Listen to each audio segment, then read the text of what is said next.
Welcome to another episode of Whitetail Rendezvous, coming to you 6 days a week as we interview whitetail experts and hear their traditions and personal stories of the hunt. Learn more about the latest gear, discover proven tips, and the latest strategies so you can make your next hunt a success. Now here's your host, Bruce Hutchin.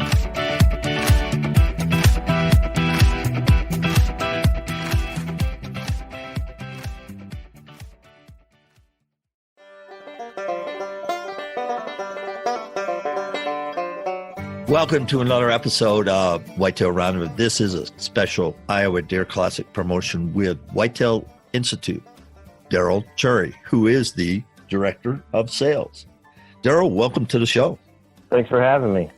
Well, it's exciting, and I got to talk to Steve this morning, and he said there's been some things going around at Whitetail Institute, and there have been some changes. So why don't you just bring us up to speed when Whitetail Institute started and what the future looks like? Well, Whitetail Institute was originally started by Ray Scott. Steve, that you speak of, that's his father. And back in 1988 on just a dream and a vision that he had to grow bigger whitetails and give them through the proper nutrition to maximize their genetic potential via nutrition. He teamed up with some scientists and started engineering. Originally, it was our Clover. That was our flagship product, even to this day. That's where we got our start. And then, as you know, it's over the course of the last 30 years, it's morphed into where it is today. And this category in our industry is continuing to grow and just booming. And thanks to people like you and the trade shows and whatnot for getting it out to the public and allowing them to become better land stewards and managers of their own private herds on their leases or land that they may own. And we have stuck to what got us here, which is our research and development. Our slogan is research equals results, and we firmly believe in that. Some changes that have gone on in the past few months. Back on October the 1st, we were acquired by Pradco Outdoor Brands. Some of their lines that you might be familiar with are Moultrie, Night and Hail, Summit Deer Stands, Code Blue Deer Scents, just to name a few. We were the second acquisition that they made in the year of 2018, along with Trophy Hunter Products. That's a feeder company based out of Texas. Excited to be part of that team. They've got some good stuff working over there. Plans to grow all the brands, and as one solid unit, but all the while keeping the focus on what got Whitetail Institute where we are today with the success we've had, which is our research and development, along with the customer service that we've always prided ourselves in providing. We have a biologist on staff that is there answering calls. We have a knowledgeable sales team in and out of the office. Someone can call our office at any time and go in and get all the questions they needed answered. And it's not just our sales team that's answering the phones. You wouldn't be surprised to dial into the office and Wilson or Steve may answer the phone. So you literally could be talking to, one of the sales guys, the biologist, or one of the previous owners. I mean, it's always been like that. And, everybody wants to chip in and do their part. It really is a lot about knowledge and trying to train people and educate people. And thanks to several multimedia channels nowadays, it's a whole lot easier than it used to be. But there's still a lot of information out there to get to the public. And we're trying every day to get better at that, as well as develop the best food plot seed and nutritional supplements that we can provide.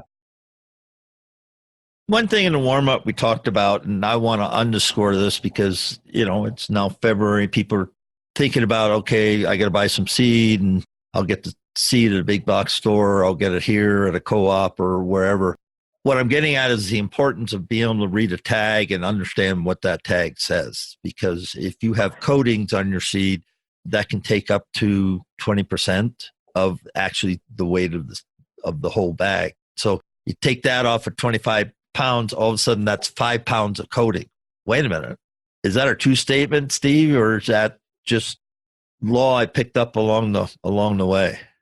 No, that's not a true statement. It is one that, you hear a lot of, you can read all over the internet and you might hear other podcasts that, with a guest on there that might talk about seed coatings and why they're bad, they're fillers and such, but they're there for a reason. There are nutrient packets and inoculants and various things in those seed coatings, and the seed coating is there to provide a binder for those products to the seed.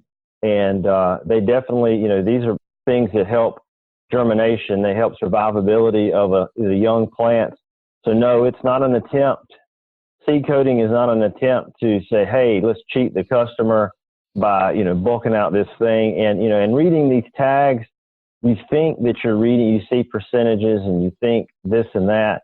One thing that the public doesn't really know and they're not really told is what you see and think is not exactly the true number that you're thinking that you're looking at if you're talking about percentages and various things like that.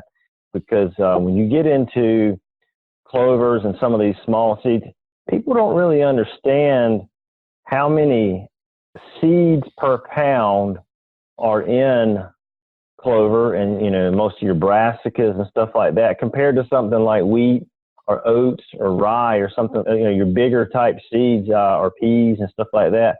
So while, it's important to look at the tag and it's okay to read it, but really that's something that we have to put up there for regulatory purposes for various things the states look for and that kind of stuff. And, but to your original question, just because it's got a seed coating does not mean that any company, not just Whitetail Institute, is trying to pull the wool over someone's eyes and give them less seed. There is a reason for that seed coating. We have on our legumes, we have inoculates in there. Large percentage of our coated seed, we have what we call rain bond, and it's a coating that helps with seedling survivability. When you've got a new seed, any moisture gets trapped in the rain bond and it keeps it around the seed itself. So if a lot of times a guy could go out there and plant, he could get a quick rain or there might be some moisture in the soil, but then it dries out. Well, if that seed starts to germinate and you don't get any more rain and it becomes dehydrated, it could die. Well, the point of this seed coating is it's going to hold some moisture around that plant, that new seedling that's trying to get going, just as a little bit of insurance policy, if you will, to help it kind of get going and survive, maybe a little bit of time without some rainfall on it to, give it that extra boost. It's good. It doesn't last forever. I mean, nobody's going to have that where it's not foolproof, but it does have its place. So, to your question, seed coating is not a bad thing. So what is a good thing? And help me out and help my listeners, because there is a lot of information out there that people say, oh, no, you shouldn't have this. And in my comment, I said, sometimes you go to a big box store and you don't get the percentage of seed that you thought. So, if I'm buying 10 pounds of seed, how much of it is really seed and then fillers and all the other things that you hear about?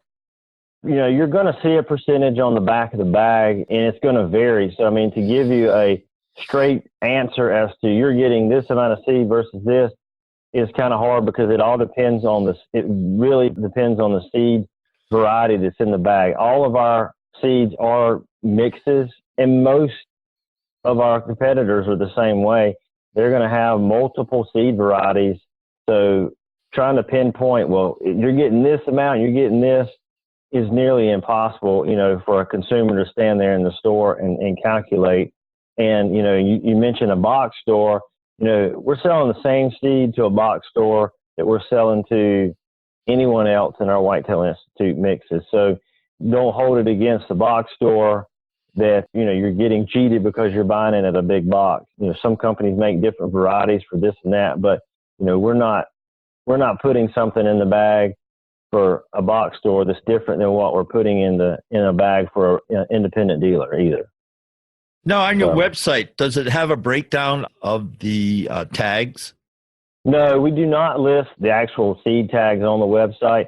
Like I said, a guy can go down a rabbit hole with those seed tags because he doesn't really, what he thinks he's reading is accurate in, simple math numbers and percentages isn't exactly how it all equates out when you start talking about why this seed might look like it's, got a smaller percentage. For example, if you were going to mix brassica and oats in a mix, we have a mix that has that in it. Well, there's less seed per pound in oats than there are brassica. So you're going to have a smaller percentage appearance on that tag than you are the oats. However, when that guy goes out there and plants, there's so many more seeds per pound in a brassica, the coverage is going to take place. It's all about seeds per square foot, that a pound can cover. So it's not necessarily, not that I can't reiterate that it's not that anybody's trying to fool it. It's just that the general public, doesn't necessarily know the seeds per pound and how those percentages are come up with. I mean, I would encourage you, if you want to see, go Google how many pounds of seed is in a pound of clover. It would blow your mind. I can't remember the exact number off the top of my head, but you would never in your wildest dreams have any idea that there's that many seeds in 1 pound of clover. I think it's thousands, isn't it? Oh yeah. Oh yeah, it's thousands. Yes, sir. So, I mean, it's, your general public, they're not going to have that knowledge just off the top of their head, and nor really should they. It's just something that, seed growers and the food plot companies, we know that because that's what, that's one of the things that goes into us making a successful mix, and it, is not competing with itself out in the field. I mean, it's, one of the questions that we get all the time is, I'm going to mix this bag of clover and I'm going to mix this bag of turnips together because that's the two things that I want out in the field. And we beg them not to because we've already calculated what the coverage rate is. It's not just the matter of, well, I want to mix them and I'll be good to go. It just isn't that simple because what tends to happen is, guys get out there and they overseed and they end up crowding out the plant. Plants are starving each other because they're competing too much with each other. We see that a lot with all grades of seeds. And brassica is probably one of the most noticed ones when you see a guy that's gone out there and he's overseeded his brassica. We told him that 3 pounds would plant a half an acre. Well, man, more is better. So I'm going to put 6 pounds out. Well, that doesn't mean it's not going to come up, but you're going to have a field full of tiny brassicas because they're not going to be able to, there's not enough nutrients there. They're all robbing from each other. There's not enough space to be able to grow. I mean, think about the timber industry when they go in and thin the trees so that the trees can have more room to grow to get bigger diameter and such. Well, the same goes for your, like a brassica. It needs room to grow. It can't starve for nutrients. There's only so many nutrients in the soil that they can take up. And if you've got 5 plants competing for the same amount of nutrients because you overseeded it, well, you're not going to get the result that you're hoping for. That's great. And I thank you for that 10 minutes because there is a lot of, I hate to use the word misinformation, but even in my case, I said, well, because you have this, you have that, and that's not true. And so, folks, here's what I'd say. Find somebody that knows their business, that is just not selling seed, taking seed in, selling it out. Go to somebody like Whitetail Institute. There's other great companies out there, but go to Whitetail Institute, spend time on them, and then call them up and say, hey, here's what I got. I've already done my soil test. I know what my pH is. I know all these things. So I'm ready to go. And what do you think? The right companies with the right products and the right people are going to steer you the right way because they want you to have a yield. They want the bucks to come in and the does to come in and the fawns to be healthy. And then all of a sudden you get a healthy deer herd. Then you're going to say, hey, that worked out really well. Well, then they got a customer. And then other people are going to see your plots and say, how did that happen? That's why Monsanto and back in, I forget the decob corn and everything. If you travel throughout the Midwest, you see these huge food plots. What they are is they're test plots. I call them food plots, but they're test plots. And they're perfect. I mean, they're just perfect. And you go, wow, because you see how tall they are or how robust they are, how green they are, or whatever. And so, that's what food plots should be, because you want people to take a look, and you have done a good job. So at Whitetail Institute, how do people get hold of you guys? They can go to our website at www.whitetailinstitute.com, or they can give us a call at 800-688-3030.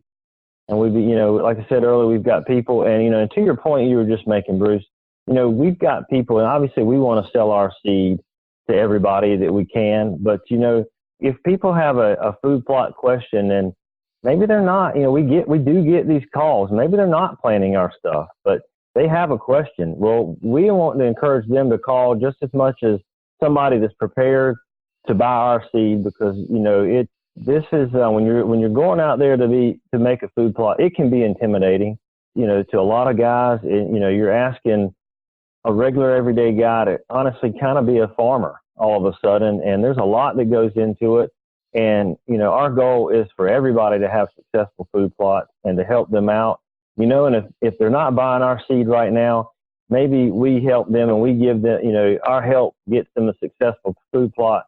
And we hope that they remember that, and they say, you know what, they gave me the help that I needed, and I'm going to give those guys a shot next year. I was already planning on buying this year. So, we don't want people to feel like that if they call our customer service that we're going to say, hey, if you're not buying seed, we're not going to talk to you about it. We want to talk to you. We want to, help you out, because we want everybody to be as successful as they can be when they go out on this venture. Well said. What's your connection with Iowa Deer Classic? That's a show that we exhibit at almost every year, and it's a good show for us. It's right there in the heart of big buck country, as everybody knows and dreams of. But it's a good show. A lot of the consumer shows are good shows where we have a dealer and distributor network out there, but it's an option to where we're able to come face to face with the public, if you will, and they're able to hopefully come to our booth and hopefully buy something, but they're able to pick our brains right there on the spot. And, we've got the seed right there. So sometimes, some people like that face-to-face contact versus a phone call or a chat over online. And, so, it gives that opportunity, and us displaying there supports the entire growth of the outdoor industry, as well as all the other great vendors that, that show up there to support the Classic. And it's a good show, and, it's always a good turnout. And we look forward to supporting those guys every year. Again, how do people get in touch with you, Daryl? They can go to our website, www.whitetailinstitute.com, or they can call in toll free at 1-800-688-3030. Now, to me, deer hunting 365. So I'm either, helping the deer with cover, I'm helping the deer with food, watching the deer progress through the year, then trail cameras, then hunting, and then the whole cycle. Again, where should we be right now in the food plot cycle of the year? Does that make sense? Yeah, it does. And, really there's not a whole lot you can be doing right now. I mean, a large part of the country still potentially under snow, it's cold. We are quickly approaching what we call frost seeding. A lot of guys will go out and they'll frost seed clover and chicory in the spring. It's a very effective method of seeding. And whether you're doing it on frozen ground or snow even, that's coming up quick. And, whether you're frost seeding new ground or frost seeding over an existing plot, just to kind of help, especially these plots that, up north that can kind of take a beating as, in a hard winter, you're going to lose some plants, and the deer are going to eat it down to basically nothing, trying to find food. So it's a good time of the year. Right now, aside, we hang our hat on the food plot side of things and that development, but we do offer nutritional supplements also, and now's a good time to be feeding your deer, whether it be a pelleted feed or some of the other, like our Thrive, it's a feed that we developed and came out with last year, just to keep these deer healthy. The healthier that they can come out of winter and into spring, the less buildup that they're going to have to do to start antler growth. You want your does to come out as healthy as they can, obviously, because they're raising the next generation of deer, the less stress you can put them under. So supplemental feeding right now is a good thing with a good feed, and check your labels on that. Look for the right components that are going to be needed to get them through to come out healthy. And right around the corner too, it'll be time to transition from your winter feeding, so to speak, to going into spring and rolling right over into mineral supplementation to kind of support your bucks and their antler growth, and not to forget about the does. Just as important as they drop their fawns, the mineral supplements, they really help with doe lactation also. So, it's not just about building the bone on top of that deer's head. It's just as much of building healthier fawns. You have a higher survival rate, and just healthier deer in general. There's a lot of talk about diseases and, various kinds these days. And, one thing to keep in mind, and, there's a lot of other people in the industry, that are screaming this type of message too, is a healthier deer is going to be able to, if you will, fight off, potential diseases or survive, the survival rate, some of these diseases they don't have a cure for, or anything like that. But just like a healthier human is able to withstand more than an unhealthy. So, if you're really trying to manage your herd, just the objective of keeping them healthy year round will pay off, in your long-term goal. And just something about the health of the herd. A friend of mine, Joseph Fire, just wrote a book, Zombie Deer and Broadtime Buck. And he had a 5-acre honey hole near the swamp in rural suburban setting, if I could say that. So you got a swamp, you got food, then you got houses, and you got roads. Well, he put mineral out there all year round.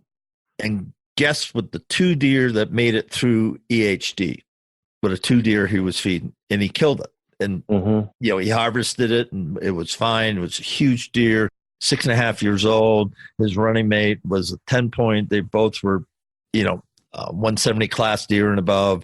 And all the other deer, they would find them in the rivers or they'd find them in the marsh and they could smell them dead in the marsh. But those 2 deer made it. Anecdotal no information, but it just goes along with they had the best minerals in their body to fight that disease, and they survived.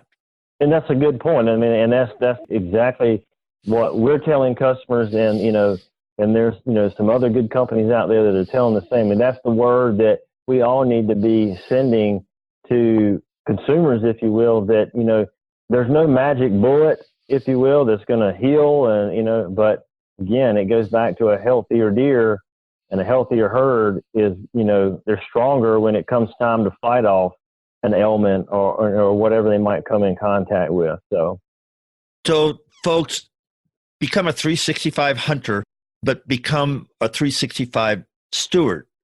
And they're one and the same, really. They're entirely one and the same, because if you take good care of your deer, then you're going to have some pretty exciting times come the fall. Guaranteed. I live it myself. I'm on the farm that I hunt. And every year I can't wait to get and mix it up with some mature bucks. And more times than not, they win, but that's okay. I don't have any problem with that, but they're there. This year we had 4 mature bucks. We killed one of them. I had the other one in front of me and I didn't shoot him, but that's okay. And then the other 2 we never saw. So 50%, I guess that's pretty good. But having said that, Daryl Cherry, thank you so much for representing Whitetail Institute on this promo for Iowa Deer Classic. Folks, if you're within 500 miles of Des Moines, Iowa, go to Iowa Deer Classic. There's some great people. My good friend Art Highland's going to be there. Own the Season TV. Lee and Tiffany are the headliners. They're going to be there. So if you ever want a chance to at least get their autograph, hear them, see them, show up. There's people throughout the country that are going to be there, and Whitetail Institute's going to be there with a double booth, I think, right? Do you get a double booth? Or I believe that's correct, but don't hold me to the fire on that. Don't hold me to it. Don't hold me to it. But anyway, it's been great, Daryl, and thank you so much for being a guest on Whitetail Rendezvous. Well, thank you for all you're doing. It was an honor. I appreciate it. hope everyone comes out and attends the show and stops by the Whitetail Institute booth and gives us a few minutes of your time. Thanks for joining us. Be sure to tune in tomorrow for another episode of Whitetail Rendezvous, where you can listen and learn from the experts so you can be more successful on your next hunt. Until next time, listen, learn, and succeed.